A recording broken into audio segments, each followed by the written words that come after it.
Hello दोस्तों, मैं आशीष कुमार अपने YouTube channel Bihar GK tricks में आपका स्वागत करता हूं। आज हम लोग मध्यकालीन भारत के इतिहास के अंतर्गत भक्ति आंदोलन के दूसरे पार्ट को इस वीडियो में देखेंगे। तो यदि आप लोगों ने अब तक हमारा channel Bihar GK tricks subscribe नहीं किया है तो इसे सब्सक्राइब कर लें, साथ ही बेल आइकन को जरूर दबाएं। तो आइए वीडियो को स्टार्ट करते हैं। तो आज का पहला प्रश्न है, निम्नलिखित में से किस भक्ति संत ने अपने संदेश के प्रचार के लिए सबसे पहले हिंदी का प्रयोग किया था? तो किसने किया था? तो इसका उत्तर है रामानंद ने।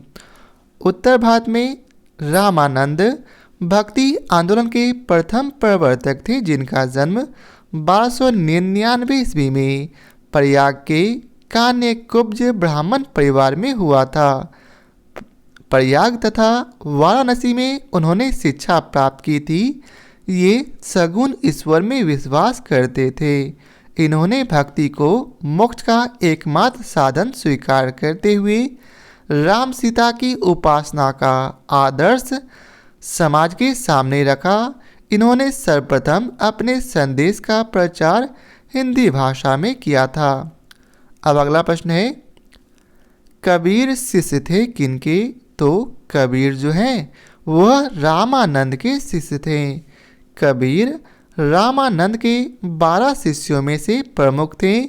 लोक परंपरा के अनुसार उनका जन्म किसी विधवा ब्राह्मणी के गर्भ से वाराणसी के समीप हुआ था तथा पालन पोषण एक जुलाहा दंपति नीरू और नीमा ने किया था। अब अगला प्रश्न है, मध्यकालीन भारत के निम्नलिखित में से किस संत का जन्म प्रयाग में हुआ था? तो इसका उत्तर है रामानंद का। रामानंद का जन्म प्रयाग अर्थात इलाहाबाद में हुआ था। रामानंद उत्तर भारत के पहले महान भक्त संत थे। रामानंद ने दक्षिण और उत्तर भारत के भक्ति आंदोलन के बीच सेतु का काम किया। रैदास का जन्म वाराणसी में, तुलसीदास का जन्म चित्रकूट में तथा कुंभन दास का जन्म ब्रजभूमि अर्थात मथुरा के आसपास में हुआ था। अगला प्रश्न है, बीजक का रचयिता कौन है? तो बीजक का रचयिता कबीर हैं। कबीर पंथी संप्रदाय के अनुयायियों का प्रमुख धार्मिक ग्रंथ सुप्रसिद्ध बीजक है, जो कि कबीर के दोहे का संकलन है।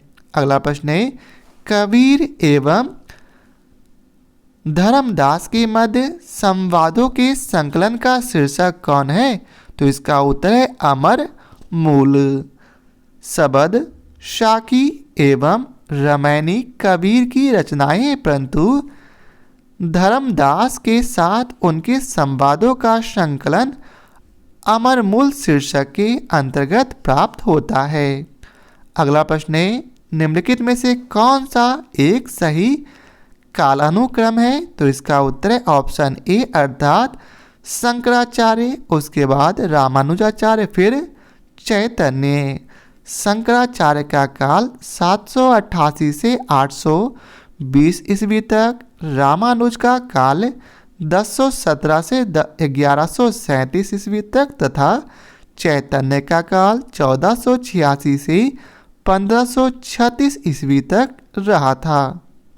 अब अगला प्रश्न है, निम्न में से भक्ति संतों का सही तैथिक अर्थात कालानुक्रम चुनिए। तो इसका उत्तर है ऑप्शन ए अर्थात सबसे पहले कबीर का, उसके बाद गुरु नानक, फिर चैतन्य का और फिर मीराबाई का कालक्रम आया था।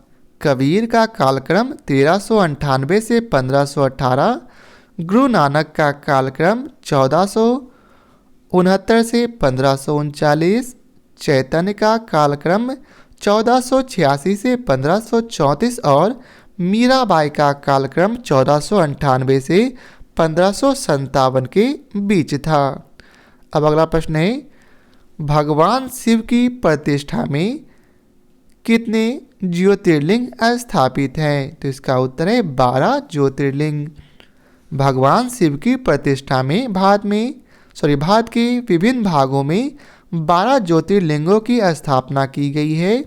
ये है केदारनाथ, विश्वनाथ, वैद्यनाथ, महाकालेश्वर, ओमकारेश्वर, नागेश्वर, सोमनाथ, त्र्यंबकेश्वर, दृष्णेश्वर, भीमाशंकर, मल्लिकार्जुन स्वामी और रामेश्वरम। तो ये थे शिव के 12 ज्योतिर्लिंगों के नाम। अगला प्रश्न है, रामानुज के अनुयायियों को क्या कहा जाता था? तो रामानुज के अनुयायियों को वैष्णव कहा जाता था। भक्ति आंदोलन के प्रचारक प्रसिद्ध वैष्णव आचार्य रामानुज के सगुण ईश्वर का उपासना पर बल दिया। उनका मत विशिष्टाद्वैत कहा जाता है।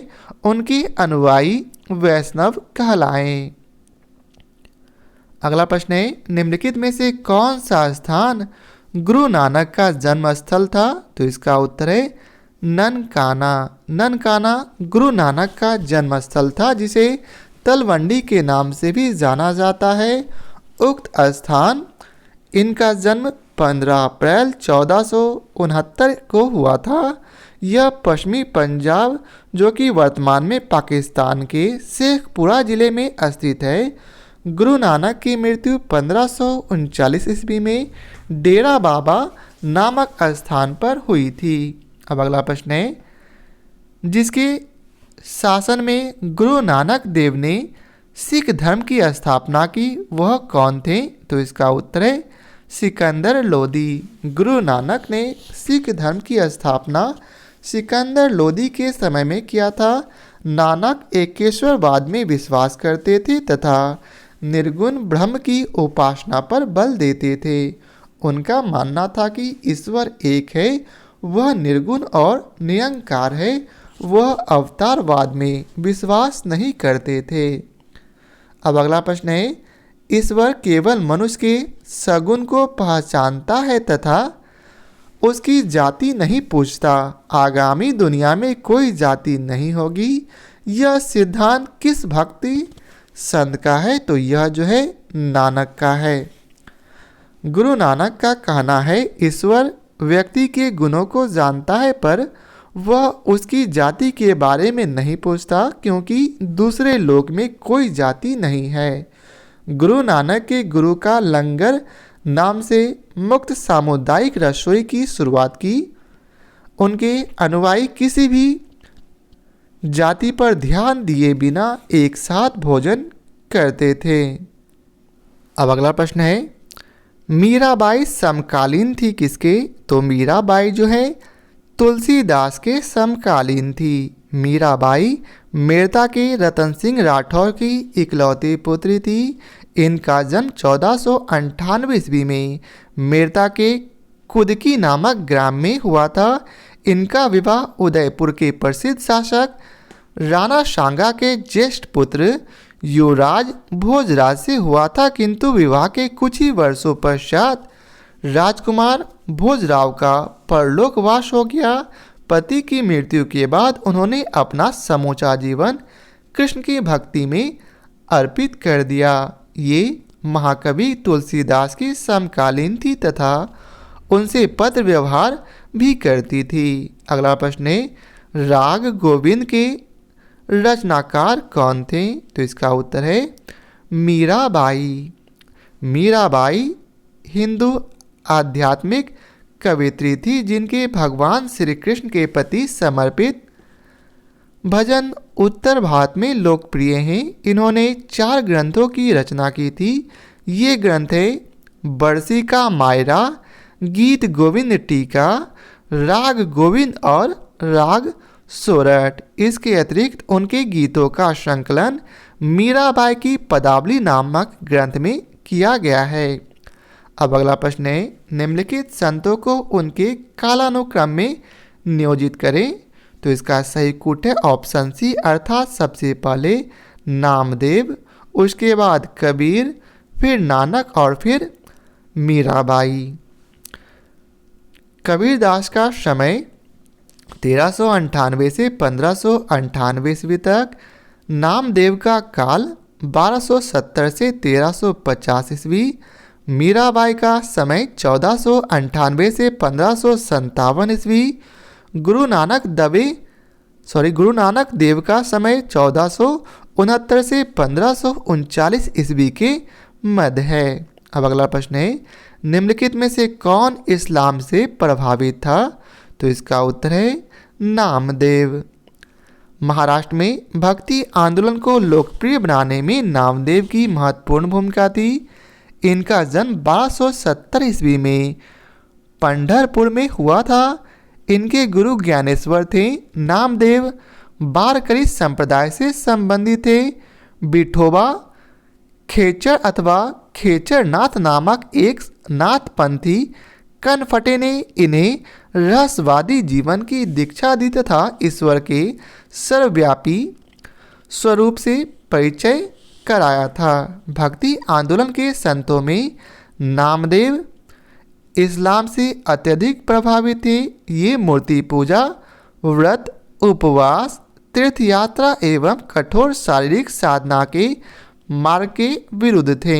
नामदेव ने कहा था, एक पत्थर की पूजा होती है तो दूसरी को पैरों तले रौंदा जाता है। यदि एक भगवान है तो दूसरा भी भगवान है, अतः विकल्प सी सही है। अब अगला प्रश्न है, निम्नलिखित भक्ति संतों पर विचार कीजिए। इनमें से कौन उस समय उपदेश देता था जब लोदी वंश का पतन हुआ तथा बाबर सत्तारूढ़ हुआ था? तो इसका उत्तर है गुरु नानक। दादू दयाल का समय 1544 ईस्वी से 1603 ईस्वी के मध्य था।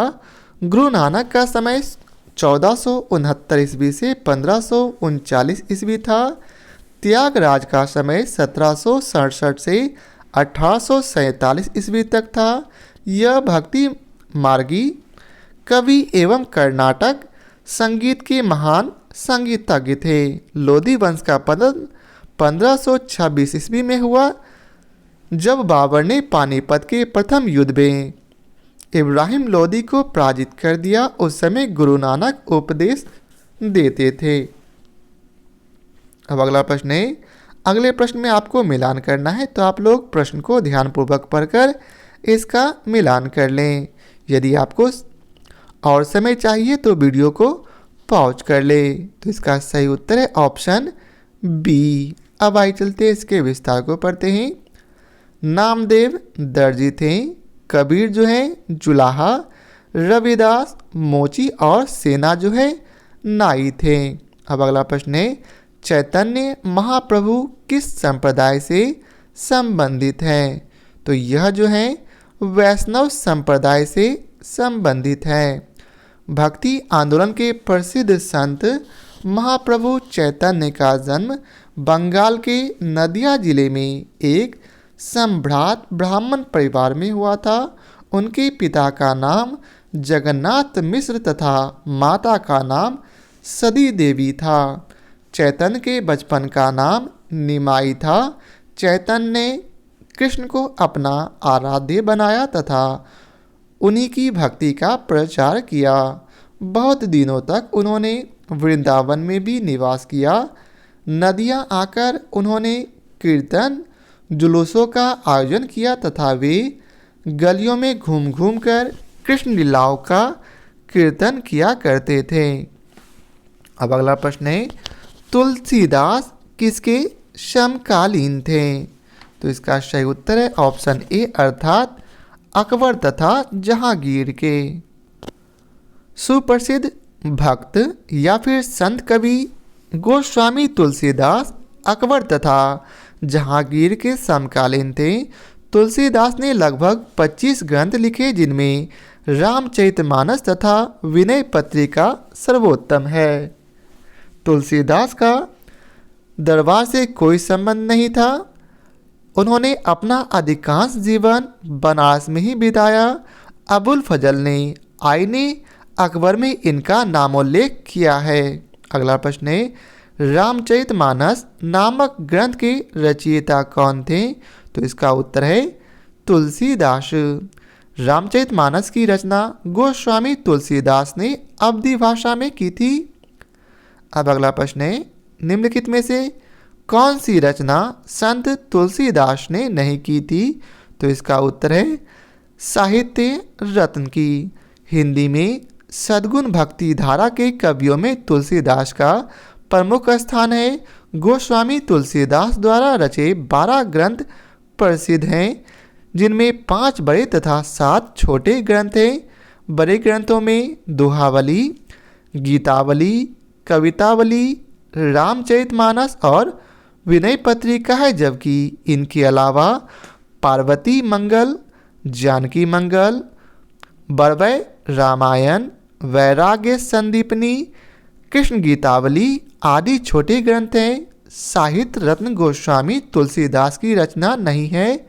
तुलसीदास का सबसे प्रसिद्ध ग्रंथ रामचरितमानस है। अब अगला प्रश्न है, निम्नलिखित में से कौन वरकरी संप्रदाय का संत था? तो इसका उत्तर है नामदेव।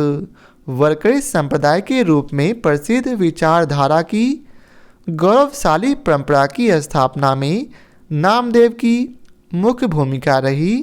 विश्ववा खेचर ने उन्हें रसवादी जीवन की दीक्षा दी तथा ईश्वर के सर्वव्यापी स्वरूप से परिचित करवाया। इन्होंने अपने कनिष्ठ समकालीन ज्ञानेश्वर के साथ यात्रा की।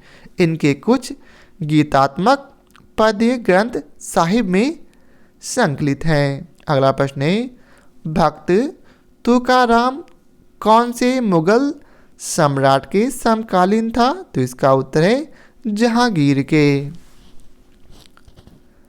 तुकाराम का काल 1608 से 1649 के मध्य माना जाता है। ऐसी मानता है कि 1608 में जन्मे संत तुकाराम 1649 में अदृश्य हो गए। मुगल शासकों में 1608 से 1649 के मध्य 2 शासकों का कार्यकाल आता है। पहला 1605 से 1627 तक जहांगीर का और दूसरा 1627 से 1657 तक शाहजहां का। चूँकि विकल्पों में शाहजहां नहीं है, अतः जहांगीर अभिष्ट विकल्प होगा। अब अगला प्रश्न है, निम्नलिखित में से कौन भक्ति आंदोलन का प्रस्तावक नहीं था? तो इसका उत्तर है नागार्जुन।